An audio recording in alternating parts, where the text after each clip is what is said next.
कि राम जी को कर्जदार होना पड़ा।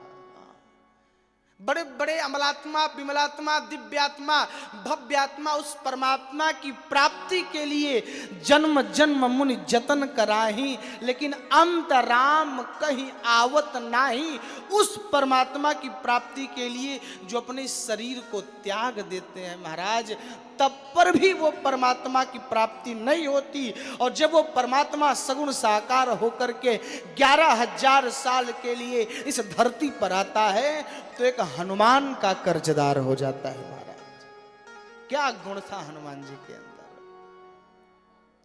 और सबसे बड़ी सुंदर बात है कि हनुमान जी इस गुण को अपना अवगुण बताते हैं। कथा आती है, हिमांचल जी अपनी बेटी आदि शक्ति जगत जननी जगदम्बा पराम्बा भगवती श्री पार्वती जी के जब हाथों को दिखाते हैं महाराज श्री नारद भगवान को, तो कहते हैं त्रिकालज्ञ सर्वज्ञ तुम्हारा गति सर्वत्र तुम्हारी, कहाँ हूँ सुता के दोष गुण मुनिवर हृदय विचारी। सरकार मेरी बेटी का पहले दोष देखिए। तो बताने की जरूरत नहीं है, आप सब अच्छे लोग हो, जानते हैं गुणवती है, लेकिन दोष को देखना चाहते हैं कि कहीं गुण में भी अवगुण नहीं छिपा है। और स्वाभाविक सी बात है, श्री हनुमान जी महाराज अपने सारे गुणों को एक तरफ करके कहते हैं सरकार मैं जानते हो कैसा हूं। बोले कैसा? कहे एक मैं मंद मोह बस कुटिल हृदय अज्ञान, और पुनि प्रभु मोहि बिसारे दीन बंधु भगवान। सरकार मेरे अंदर 4 सबसे बड़े दोष हैं। क्या? एक मैं मंद, मैं बहुत बड़ा मंद हूं। मंद का मतलब ध्यान देना, मंद का मतलब वो नहीं जो हम आप समझ रहे हैं। जैसे कोई हमारे यहां नौकर है, थोड़ा सा बुद्धि का कमजोर है ना, तो कहते बहुत बड़े मंदमती हो भाई, मंद बुद्धि वाला है।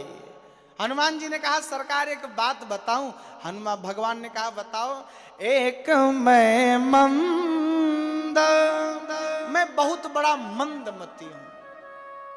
भगवान श्री राम ने कहा तुम्हारे जैसे मंद बुद्धि वालों की आवश्यकता है। कहा मतलब? कहा हनुमान तुम जानते हो किसके बेटे हो? भगवान ने कहा जानता हूं, मैं पवन पुत्र हूं। राम जी ने कहा बिल्कुल सत्य बात है, तुम पवन पुत्र हो, तुम्हारे अंदर पवन के गुण है। ए हनुमान, हवा जब बहुत तेज चलती है तो तूफान आ जाता है, और जब नहीं चलती तो बिना ऑक्सीजन के सब मर जाते हैं महाराज। और वही हवा जब मंद गति से चलती रहती है ना, तो हमारा जीवन, हमारे जीवन का विधिवत संचालन होता है। ऑक्सीजन की कितनी आवश्यकता थी, कोरोना में लगभग सबको जानकारी हो गई होगी कि हमारे जीवन में ऑक्सीजन की क्या आवश्यकता है। राम जी कहते हैं हनुमान तुम बहुत तेज मेरा काम करोगे ना, तो मुझसे पहले रावण को तुम ही मार दोगे, और अगर नहीं करोगे तो मेरा सारा काम बिगड़ जाएगा, और अगर धीरे धीरे करोगे ना तो सब अच्छा रहेगा। इसलिए तुम्हारे जैसे मंद की मुझे आवश्यकता है। हनुमान आ जाओ मेरे पास। हनुमान जी ने कहा दूसरा सबसे बड़ा अवगुण है। कहा क्या? एक मैं मंद मोह बस। सरकार मैं बहुत बड़ा मोही हूं। भगवान श्री राम ने कहा, ए हनुमान एक बात बताऊं।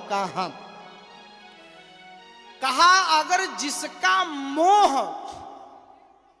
संसार के प्रति न होकर भगवान के प्रति जिसका मोह है, तुम मेरे अंदर मोह रखते हो ना, तो तुम्हारे जैसे मोही की तो बहुत ज्यादा आवश्यकता है।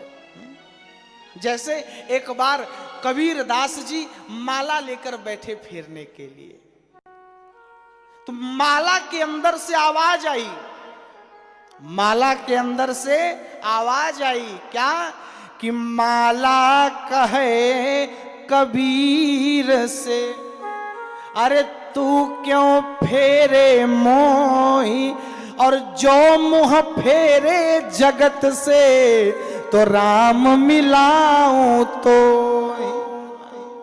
तो मुझे फेरने की आवश्यकता नहीं है, एक बार जगत से मुंह फेर ले, राम तुझे मिल जाएंगे। मन में रो जल सो भयो, जैसे गंगा नीर, पाछे पाछे हरि फिरे, कहत कबीर कबीर।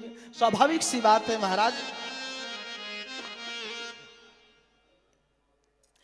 महाराज हनुमान जी से भगवान श्री राम ने कहा, ए हनुमान, अगर तुम्हारे जैसे मोही जिसका मोह केवल परमात्मा की ओर लगा रहता है, तो तुम जैसे मोही की मुझे ज्यादा आवश्यकता है, चले आओ मेरे पास। हनुमान जी महाराज ने कहा, सरकार मेरे अंदर एक बहुत जबरदस्त तीसरा अवगुण है। कहा कौन सा? हनुमान जी महाराज कहते हैं, एक मैं मंद मोह बस कुटिल। सरकार मैं बहुत टेढ़ा हूं। भगवान श्री राम कहते हैं कि टेढ़े लोग मुझे ज्यादा पसंद है। का मतलब? भगवान श्री राम ने कहा, एक बात बताऊं हनुमान, मेरा पूरा शरीर टेढ़ा है। कैसे? भगवान श्री राम कहते हैं, जब कभी लोग मेरे शरीर के बारे में, मेरे अवयवों के बारे में जब वर्णन करते हैं ना, तो कहते हैं, प्रभु के नयन कुटिल, उनके बैन कुटिल, आन कुटिल मुस्कान कुटिल, प्रभु की चाल कुटिल, राम के बाल कुटिल।